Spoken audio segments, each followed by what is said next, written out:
est-ce qu'il y aura on sait que l'album est en préparation. Là, le premier single est sorti. L'album sortira normalement à l'automne. Vous m'avez dit qu'il était en phase avancée de création. Est-ce qu'il y aura une chanson sur le confinement ou au contraire, vous vous dites, voilà, tous les mauvais chanteurs vont faire des chansons sur le confinement. Je vais me mettre un peu au-dessus de ça. Je le formulerai pas comme ça, Ouais, je le formule pour vous. mais c'est comme ça que je le pense. Pendant le confinement, vous avez fait des lives, hein, comme beaucoup d'artistes, mais vous, c'était très minutieux. Hein. J'ai vu que vous aviez d'abord regardé les lives des autres pour voir un petit peu ce qu'il fallait faire et ne pas faire. Et c'est vrai, et puis sans critiquer mes confrères et consoeurs, c'est vrai qu'il y en a eu beaucoup, je trouve. Donc moi, j'ai fait attention, j'en ai fait qu'un, je crois. Oui. Et parce que justement, je voulais pas. Je trouvais qu'il y en avait trop, à vrai dire. Donc, je voulais pas en rajouter. Puis certains en ont abusé de façon un peu dévorante, je trouve, pour les spectateurs qu'on était.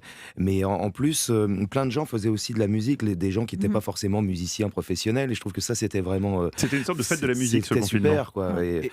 Et on aurait pu se passer de beaucoup de concerts à la maison. Quand même. Mais ça faisait pas très pro, moi je trouve, ces lives. Ils se sont pas abîmés, certains artistes, en les faisant, on les voyait dans leur cuisine, en t-shirt. Oui, ou sinon dans la pièce, la chambre d'amis, où derrière il y a la trace du Picasso qu'on a retiré. Et ils ont mis un cadre avec un dauphin, tu sais, Exactement, je suis comme vous.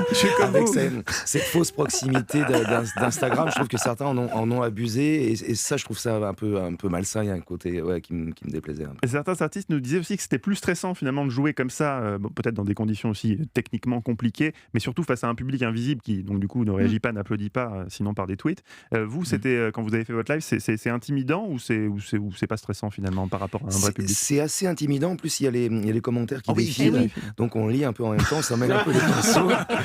Et puis, mais l'avantage, c'est que le son est vraiment pourri. Ouais. Donc en effet, je suis pas sûr que ce soit notre avantage forcément, ce genre de concert à la maison. Il y avait votre fils avec vous qui jouait les techniciens. Oui, et on a même le premier clip des Divorcés, on l'a fait à la maison. Il y avait ma fille, mon fils qui filmait avec ma femme. On avait fait un clip homemade. Alors, je crois qu'on a l'extrait du live Instagram. Alors je sais pas ce qu'il faut que je fasse maintenant, je suis assisté de mon technicien qui exerce aussi les fonctions de mon fils. Donc c'est lui qui m'a branché tout ce truc là, mais faut pas le dire, je fais travailler des gosses, c'est interdit quand même.